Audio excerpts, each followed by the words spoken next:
guys? How you doing? This your boy TJ Hines.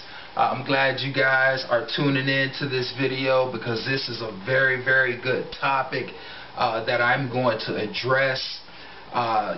This is for all of you newbies out there who are just now getting in the game.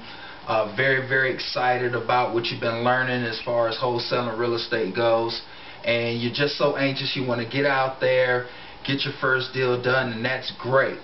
But what I'm going to talk about right now is once you're actually out there in the game experiencing some things, of course by you getting out there taking action on what you believe in, and once you come to a point where you have a deal on the table.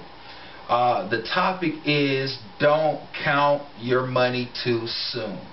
And the reason why I wanted to bring this up, because this is a common thing that happens in our business as wholesale real estate investors, is when we're trying to align deals, if we don't have the capital resources ourselves, of course we have to reach out to people who have the resources, such as cash buyers, making sure that you're aligning yourself with them so you guys can partner up on some things. He has a need, and his need is the inventory that you have, and amongst all that you get to make a profit.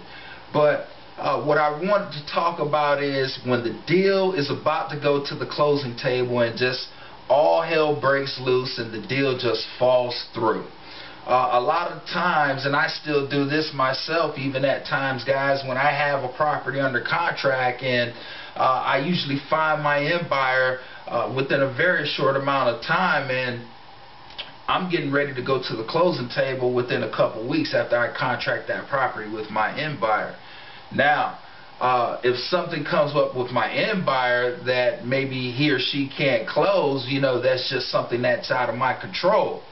So usually when I get the property under contract, I want to go ahead and consider that money made. That's money in the bank. Yeah, you're just sitting there and you're counting up all your money, and you're sitting there totaling up how much you profited and netted that whole month from all your real estate transactions. Well, it's probably best not to put yourself in that sort of situation where you may experience some downfall, some letdown, and at the end of the day, you just got to screen who your buyers are. Sometimes your buyers may back out for whatever reason, okay, and they can't close. Maybe it's because funding fell short on their end.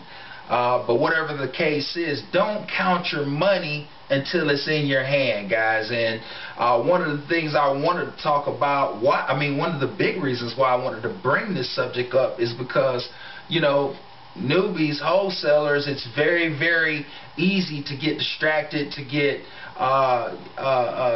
yourself very frustrated because you are expecting something to happen that won't possibly happen, or happen when you want it to, and that's just life for you guys. And these are the types of things that you're going to have to learn how to deal with as an entrepreneur. The entrepreneur, the vertical line, it doesn't go straight up like this. It's more like in squiggly lines, guys.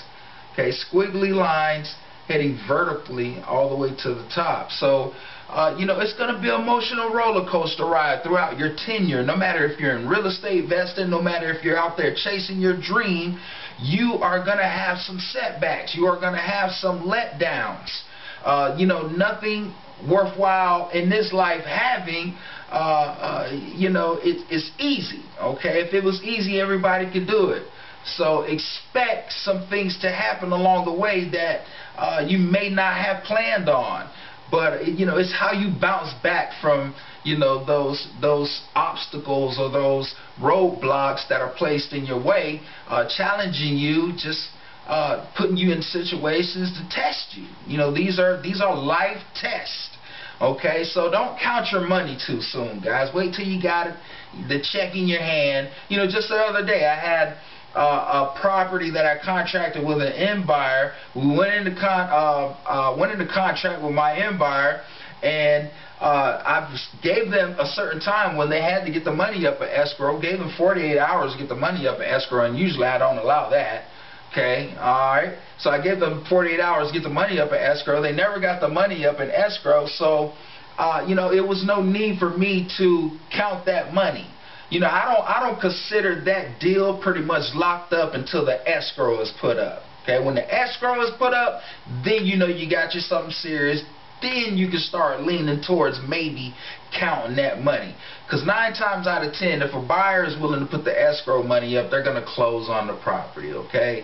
So don't count your money too fast. Hopefully this is some encouragement for all you guys out there striving to get out here in the real estate game, start flipping these properties with none of your money, no credit.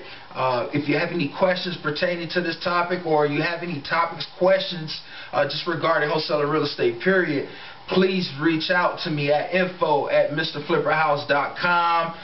Do yourselves and me a big favor. Please comment on the video, like the video, click the button above me. Make sure you subscribe to my YouTube channel so you won't miss out on any of the latest topics that I may be covering on real estate investing. And you can catch me at mrflipperhouse.com, which is my blog. Be sure to go and download my ebook, Mr. Flipper House Presents Wholesaling as Simple as Your ABCs. And I appreciate your time, guys. I wish you guys the best as always. Do me and yourselves a favor. Get out there and flip some houses.